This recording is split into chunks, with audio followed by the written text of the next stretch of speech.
ডেঙ্গুর ভেতরে যুবকের লাশ, পানির নিচে যুবকের লাশ, গাড়ির নিচে যুবকের লাশ, ঘুমের বিছানায় যুবকের লাশ। কয়দিন আর বাঁচবি রে যুবক? আর তোদের জন্য তো এখন নতুন মরণ একটা ফাঁদ বাইর হইছে। নতুন মরণ ফাঁদের নাম বাইক। কি কয় তোমাকে এলাকায়? কি কয়? Motor cycle, Honda. এটা হলো নতুন এক মরণ ফাঁদের নাম।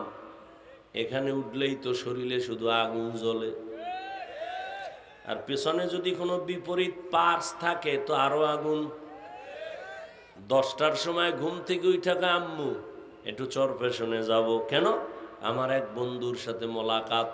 কত সময় লাগবে? কয় মা 1 ঘন্টার মধ্যে চলে আসবো। বাইকে উঠে একটা দৌড় মারছে। কি এর শীত মিত, গরম হয়ে গেছে শরীর, চাদর মাদুর ফালায় দিয়ে এমন টান মারছে। 1 ঘন্টা 2 ঘন্টা পরে মা কয় এখনো আয় না কেন? মায়ের অন্তরে বাড়ি মারছে। টেলিফোন করলো, ছেলের মোবাইল কেউ ধরে না, রিসিভ হয় না, রিং হয়। দীর্ঘ টাইম পরে কে যেন রিসিভ করে। কয় কে তুমি? বলে মোবাইলওয়ালার মা। কয় মোবাইলওয়ালার বাবা আসেনি? কয় আছে, দাও। দৌড়ায় কয় দেখো তোমার ছেলের মোবাইলটা কে জানি রিসিভ করো, ধরো। ধৈরেই কয় কে তুমি? বলে আমি মোবাইলওয়ালার বাবা। বাড়ি কই? বলে জনতা বাজারের একটু পার্শ্বে। কয় তাড়াতাড়ি দৌড়াও, ছেলের লাশটা নিয়ে যাও। গাড়ির সাথে ধাক্কা লাইগা বাইক এক জায়গায়, তোমার লাশ রাস্তার পাশে আর এক জায়গায়, রক্তক্ষরণ হচ্ছে, দ্রুত আসো। এরম হয় না? কম না বেশি? তারও সালা।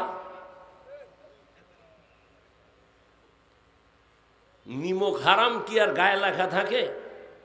আরো আকাম কর। আল্লাহ হেদায়াত দান করুন। ও যুবক বাবারা, এবারে হিসাব শেষের দিকে মিলাও। তোমারে আল্লাহ বিবেক দিয়েছেন, বলো তোমার বিবেক দিয়ে হিসাব মিলাও নগদ। তোমার চোখের সামনে আমরা যারা টুপি পরলাম, নামাজ পড়ি, পর্দা করি, হালাল খাই, বলো আমরা কত নিচে।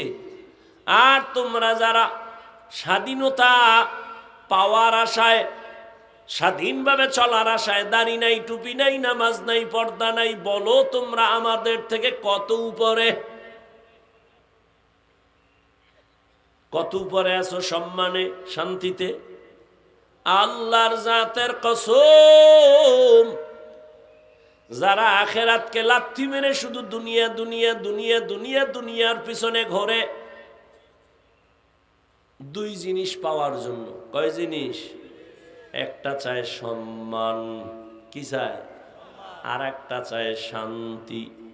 আল্লাহর কসম 1 বার, আল্লাহর কসম 2 বার, আল্লাহর কসম 3 বার, ওয়াল্লাহি বিল্লাহি তাল্লাহি, দুনিয়া দুনিয়া যারা করে এরা সম্মানেও নাই, শান্তিতেও নাই। 10 তলা বিল্ডিং উঠছে, লাভ কি? যদি বিল্ডিং থেকে জঙ্গলে ঘুমান লাগে, আছে কোনো লাভ? কোটি কোটি টাকা ব্যাংকে রেখে লাভ কি যদি নিজের পরিবারেরা খাইতে না পারে?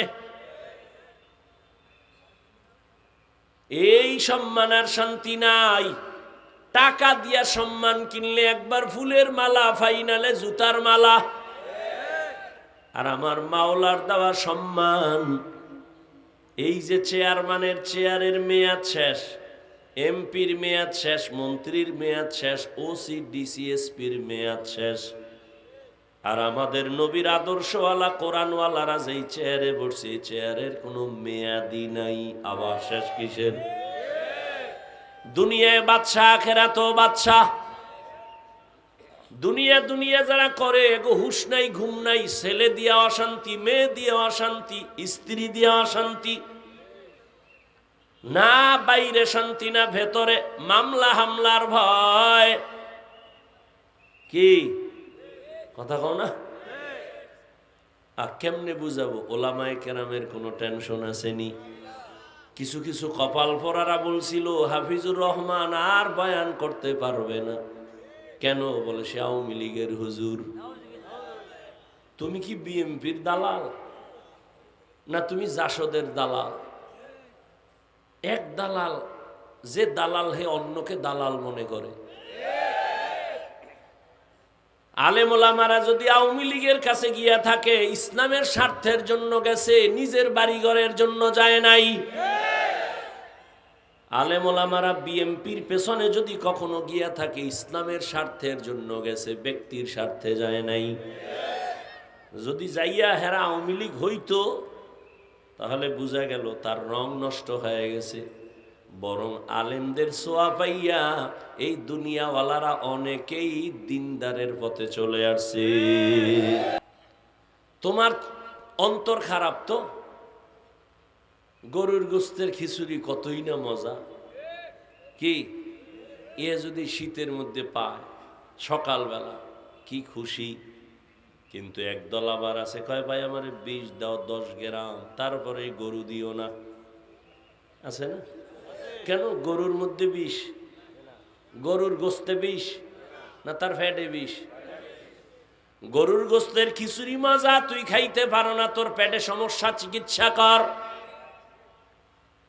টুপিওয়ালা, দাড়িওয়ালা, নামাজি, কোরআনওয়ালা, পাগলিওয়ালা নাই, দুনিয়ার শ্রেষ্ঠ রসুলের আশেক, আল্লাহর প্রিয় বান্দা, তোর পছন্দ হয় না কেন? তোর অন্তর খারাপ। তোমার কাছে আল্লাহর নামের জিকির ভালো লাগে না কেন? জিকির খারাপ না, তোর কপাল খারাপ। তোমার কাছে পর্দা কেন ভালো লাগে না? পাগড়ি কেন ভালো লাগে না? পাগড়ি ভালো, জিকির ভালো, পর্দা ভালো। তোমার ভালো না লাগার কারণ তোমার অন্তর খারাপ, তোমার ঈমান খারাপ, তোমার আমল খারাপ। চিকিৎসা কর, না হয় জাহান্নাম ছাড়া উপায় নাই। তাবলীগ ভালো না খারাপ? তুমি বিরোধিতা করো কেন? তোমার অন্তর খারাপ। এত হাজার মানুষের সামনে একজনে দাঁড়ায় বল, বাংলাদেশের মধ্যে চরমনায়ের দ্বারা ইসলামের এবং মুসলমানের কি ক্ষতি হয়েছে বলো? সোজা প্যাচগোছ নাই। আমি কোনো দলের দালালি করি না, খবরদার, খুব বুঝা শুনে কথা কই। আর যদি কারো সাহস থাকে, আমি আসছি, আমার সামনে আসো, আসো, তোমার জন্য কি আছে তোমার অন্তরে, আসো আমার সামনে এসে বলো। পিছনে পিছনে গুনাহ করো কেন? আল্লাহর ভয় নাই? এদেশে তাবলীগের দ্বারা ইসলামের কি ক্ষতি হয়েছে বলো? হয় নাই? আচ্ছা, কওমি মাদ্রাসার দ্বারা কিছু ক্ষতি হয়েছে? সত্য কথাটা বলো। তুমি মানো আর না মানো, সত্য কথাটা সাক্ষী দাও। কওমির দ্বারা ক্ষতি হয়েছে কি বলেন না কেন? কওমিওয়ালা, তাবলীগওয়ালা, চরমনায়ের কারণে কোনো ক্ষতি হয়েছে নি? পীর মাশায়েখ যারা হক উজানি, বাহাদুরপুরেদের দ্বারা ক্ষতি হয়েছে নি? তাহলে কেন তুমি চরমনায়ের পিছনে কথা বলো? কেন তাবলীগের পিছনে বলো, কওমির পিছনে বলো?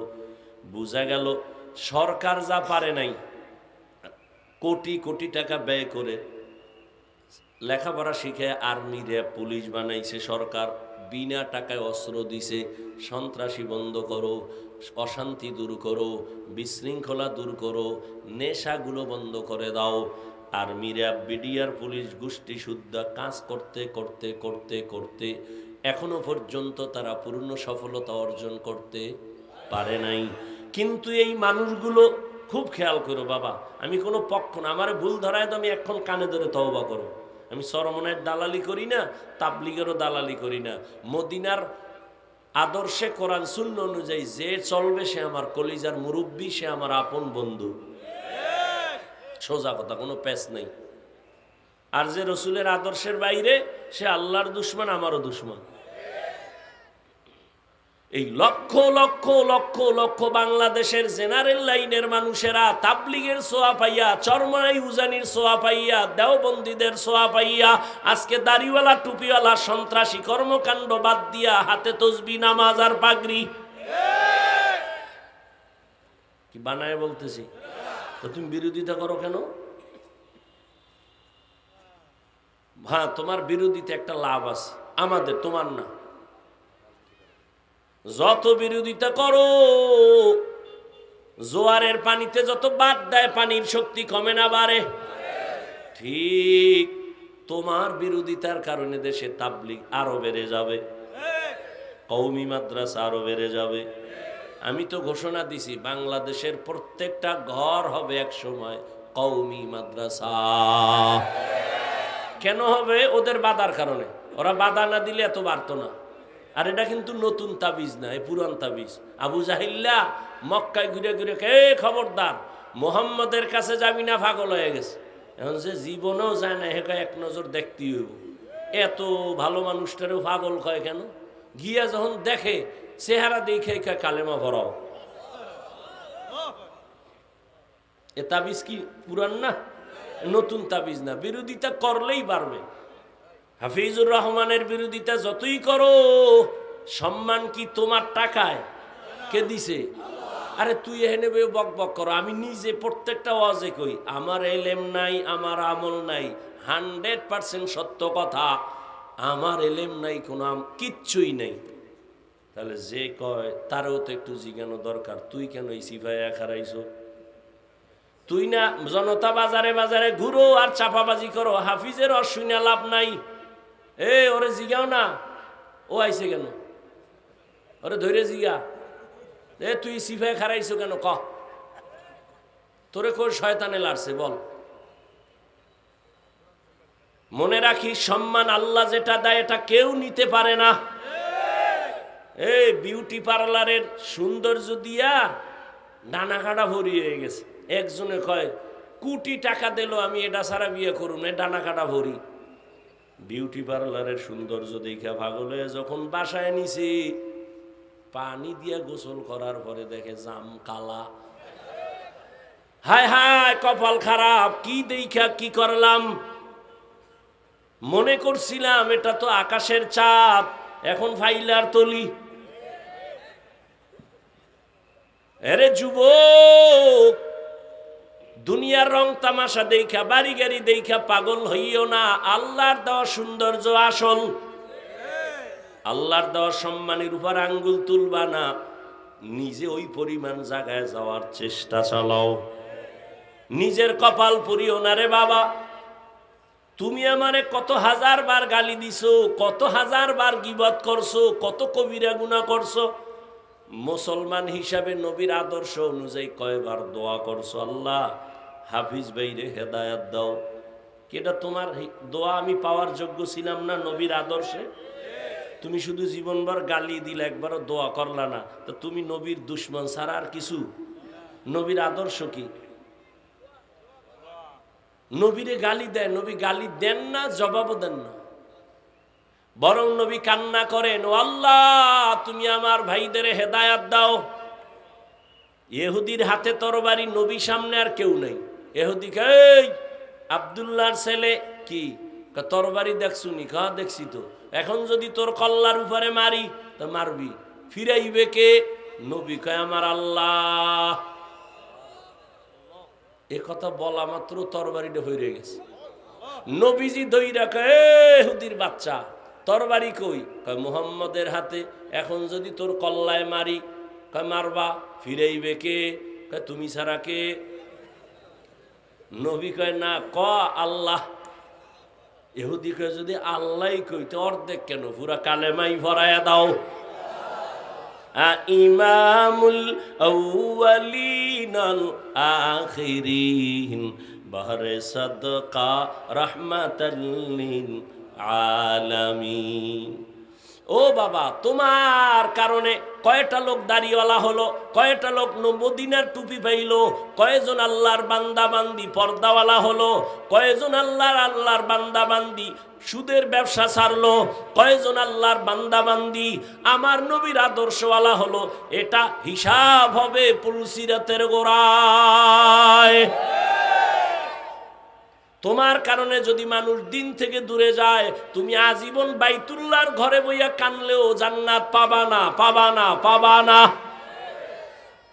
আর যদি তোমার কারণে আমার মদিনার নবীর দাড়িওয়ালা হয়, টুপিওয়ালা হয়, তোমার কারণে তুমি যদি টুকটাক গুনাহ হইয়া যায়, ওদের বরকতে আমার মাওলা মাফ কইরা জান্নাত দিয়ে দিবে। কির মাস্তানি করো? তুমি মুসলমান মুমিন দাবি করে মাস্তানি করলে বেঈমানের দোষ কি? তুমি নামাজ বাদ দিয়া অহংকারী করো, রোজা বাদ দিয়া, তেলাওয়াত বাদ দিয়া, হারাম খাইয়া, দাড়ি কাইটা তুমি আল্লাহর প্রিয় বান্দাদের বিরোধিতা করো, তো বেঈমানের আর দোষ কি? পায়ে হাত রেখে বলছি, রে যুবক, এবার শেষ কথা, তোমার থেকে আমি একটা কথা চাই, যুবকদের থেকে বলো বাবা, আসলে কি আমরা ভুলের মধ্যে আছি? যদি বলো হ্যাঁ হাফিজ ভাই আপনারা ভুলে, কোরআন থেকে একটা দলিল দেখায় দাও, এক্ষণ দাড়ি কেটে ফেলবো, প্যান্ট শার্ট টাই লাগায় নাচ গান শুরু করবো, আল্লাহর বিরুদ্ধে যাব। আর যদি বলো না হাফিজ ভাই আপনারাই কোরআন হাদিসের লাইনে আছেন, আলহামদুলিল্লাহ, আমরা শয়তানের ধোকায় পইরা নামাজ রোজা বাদ দিয়ে আমরা ভুলে আছি, তাহলে আমি তোমাকে গালি দিব না, বরং বিনয়ের সাথে বলবো, পা দুটো তুমি যদি আগাইয়া দাও, আমি নিচে আইসা তোমার পাও ধরে বলবো, আর দাড়ি কাটি আমার নবীরে কষ্ট দিও না, নামাজ বাদ দিয়ে আমার আল্লাহকে আর বেজার করিও না। কোন দিন যেন আজরাইল এসে হাজির হয়ে যায়। ওরে তুই যখন রাতে বিছানায় গানের তার লাগায়া গান শুনো আর মোবাইলে জেনা করতে থাকো, আর এই অবস্থায় যদি আজরাইল এসে ঘরে হাজির হয়, আজরাইল যদি দেখে তোর কানে গানের তার লাগানো, বল আমার মাওলার দরবারে কেমনে হাজিরা দিবা, আমার মাওলার কাছে কেমনে দাঁড়াইবা? এখনো সময় আছে, তওবা করো, আমার মাওলার কাছে তওবা করো, মনে মনে আমার আল্লাহকে ডাকো, আর বলো, হে দয়ার মালিক, জীবনে আর নামাজ ছাড়ব না, জীবনে তো কম দাড়ি কাটি নাই, বেপরদায় কম চলি নাই, আজকে থেকে জেনারেল লাইনে থাকলেও নামাজ ছাড়ব না, মা বাবার দোয়া নিয়া, শিক্ষকের দোয়া নিয়া, ওলামায়ে কেরামের দোয়া পরামর্শ নিয়া নবীর তরিকা মেনে চলবো। জীবনে তো কম নামাজ ছাড়লা না, এখন পায়ে ধরে বলছি তওবা করে নাও। চাকরি করো, ব্যবসা করো, নবীর তরিকার বাইরে যাবা না। আল্লাহর কাছে মনে মনে বলতে থাকো তওবার নিয়তে, হে আল্লাহ, জীবনে যত গুনাহ করেছি তওবা করলাম, আর গুনাহ করব না, মা বাবাকে কষ্ট দিব না, শিক্ষকের সাথে বেয়াদবি করব না, ওলামায়ে কেরামের দোয়া নিয়া, নবীজির তরিকা মানিয়া, মা বাবার দোয়া নিয়া, শিক্ষকের দোয়া, ওলামায়ে কেরামের পরামর্শ নিয়া 5 বেলার নামাজ পড়ব, আদব নিয়ে চলব, নবীর সুন্নত অনুযায়ী চলব। তওবা করার মতো যদি নিয়ত হয়, মুনাফিকি যদি অন্তরে না থাকে, তওবার নিয়ত যাদের আছে, দুটো হাত আমার আল্লাহকে দেখাইয়া দাও। আয় আল্লাহ, হাতগুলো কবুল করে নেন, তওবা কবুল করে নেন। আয় আল্লাহ, তওবার উপরে মজবুত হইয়া চলার তৌফিক দান করেন। ও আল্লাহ পাক, আমাদের গুনাহের প্রতি ঘৃণা জমায়া দেন। আয় আল্লাহ, শয়তানের ধোঁকা থেকে বাঁচাইয়া আমাদের কবুল করেন, আমিন। ও আমার যুবক বাবার, আমি কিন্তু একবারও বলি না, একটু আগেও বলছি, আবারও বলি, আমি তোমাকে কিন্তু বলি না স্কুল কলেজ বাদ দিয়া মাদ্রাসায় যাও, আমি একবারও বলি না, এখনো আবার বলছি, আমি বলি না তুমি হুজুর হও, তুমি পাগড়ি লাগাও, তসবি লাগাও, তুমি সারা রাত যায় নামাজে কাটাও, সারা দিন রোজা রাখো, বলি নাই। আমি আবারও বলতেছি, তুমি তাবলিগে যাও না যাও তোমার ইখতিয়ার, তুমি পীরের কাছে যাও না যাও ইখতিয়ার, তবে অনুরোধ করি আমার আল্লাহকে বেজার করিও না, নামাজ বাদ দিও না, দাড়ি কাটিও না, মা বাবার দোয়া নিয়া পর্দায় থাকো, মা বাবার দোয়া নিয়া চলো, শিক্ষকের দোয়া নিয়া, ওলামায়ে কেরামের পরামর্শে তুমি চলো, দেখবা ডাক্তার হলেও সম্মান বেড়ে যাবে, ইঞ্জিনিয়ার হলেও সফলতা আসবে। মা বাবার দোয়া থাকলে, শিক্ষকের দোয়া যদি নিতে পারো, ওলামায়ে কেরামের পরামর্শে যদি চলতে পারো, ইঞ্জিনিয়ার হলেও তোমার মর্যাদা বেড়ে যাবে। আল্লাহ সবাইকে তৌফিক দান করেন, আমিন। আলহামদুলিল্লাহি রাব্বিল আলামিন। والصلاة والسلام على سيد الأنبياء والمرسلين وعلى آله وأصحابه أجمعين يا أرحم الراحمين يا أرحم الراحمين يا أرحم الراحمين رب ارحمهما كما ربياني صغيرا اللهم إنك عفو كريم تحب العفو فاعف عنا اللهم إنا نسألك رضاك والجنة ونعوذ بك من سخطك والنار ইয়া আল্লাহ আপনি আমাদের ফিরাইয়া দিয়েন না ও আল্লাহ কুদরতের নজর দিয়া দেখেন আয় আল্লাহ ঠান্ডার ভেতরে কাপড় নাই মাটির মধ্যে আপনার বান্দারা বসা অনেকে দাঁড়ায় দাঁড়ায় দিনের কথাগুলো শুনছে আয় আল্লাহ সবাই কর্মব্যস্ততার মাঝে আপনাকে ভুলে নাই এরা টাকা চায় না বাড়ি চায় না জাহান্নাম থেকে মুক্তি চায়